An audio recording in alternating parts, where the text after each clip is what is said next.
হয়ে গেছে, কত 50, 60, 70, আরও বেশি। টেনশন করছেন, ভাবছেন এরপর কি হবে। শুনুন শেষ পর্যন্ত কথাগুলো।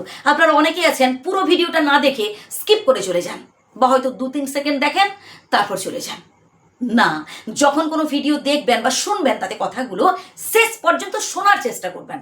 আর আমার এখানে শুধুমাত্র মোটিভেশনটাই পাবেন, ভালো কিছু পাবেন। আপনাদের যে সমস্যাগুলো সেগুলো এখানে সমাধান হবে। তাই শেষ পর্যন্ত দয়া করে শুনবেন কথাগুলো। ওই 2-3 সেকেন্ড 10-20 সেকেন্ড দেখে কোনো লাভ পাবেন না। হ্যাঁ, যে কথাটা আজকে বলছিলাম বা যে বিষয়ে আলোচনা করছি, এই যে বয়স হয়ে গেছে ভাবছেন, কেন ভাবছেন বলুন তো? এই যে 50, 60, 70 এই বয়সগুলো না জাস্ট একটা সংখ্যা মাত্র, আর কিচ্ছু না। আপনারা অনেকে ভাবেন যে একটা সময় আমি আমার পরিবারের জন্য এত কিছু করেছি, বাট এখন যতটুকুন তাদের থেকে পাচ্ছি খুবই সামান্য। এতে কষ্ট পাচ্ছেন না প্রিয় বন্ধু? আপনি আপনার কর্তব্য পালন করেছেন, এবার কে কতটুকুন তার দায়িত্ব কর্তব্য আপনার প্রতি পালন করবে সেটা ছেড়ে দিন তার উপর। আপনার কর্ম যদি ভালো হয় তার ফল ভালো হবেই। স্বয়ং বিধাতার উপর ভরসা রাখুন।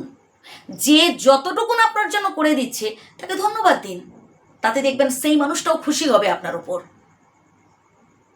মাঝে মধ্যে প্রকৃতির সাথে একটু মেশার চেষ্টা করুন। একটু যেখানে ছোট ছোট বাচ্চারা খেলা করছে, একটু মাঠে বেরিয়ে গেলেন, দেখলেন, বসলেন, খেলা দেখলেন, মন ভালো থাকবে তো।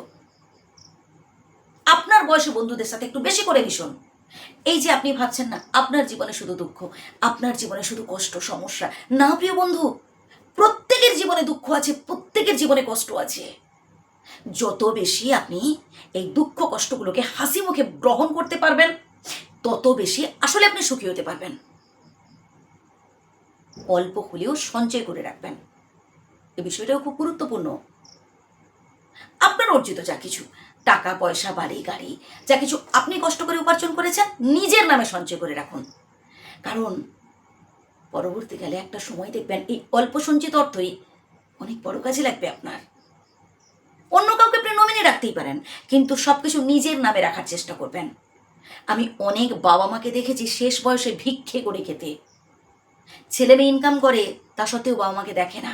এরকম তো ভুরি ভুরি উদাহরণ আছে, আপনিও জানেন। তাই ভাববেন যে কথাগুলো বলছি। আর শেষে জাস্ট একটা কথা বলবো, তা হলো নিজেকে বিন্দাস রাখা। আপনার যেটা ভালো লাগে করুন না। গান শুনতে ভালো লাগে, গান শুনুন, খেলা দেখুন, নাচ দেখুন, খবরের কাগজ পড়ুন, টিভিতে হচ্ছে খেলা দেখুন, কিংবা টিভি শুনুন, দেখবেন মন ভালো থাকবে। মন ভালো রাখতে হবে, নিজেকে বিন্দাস রাখতে হবে। ভালো থাকবেন, সুস্থ থাকবেন, আমার শ্রদ্ধা নেবেন। ধন্যবাদ।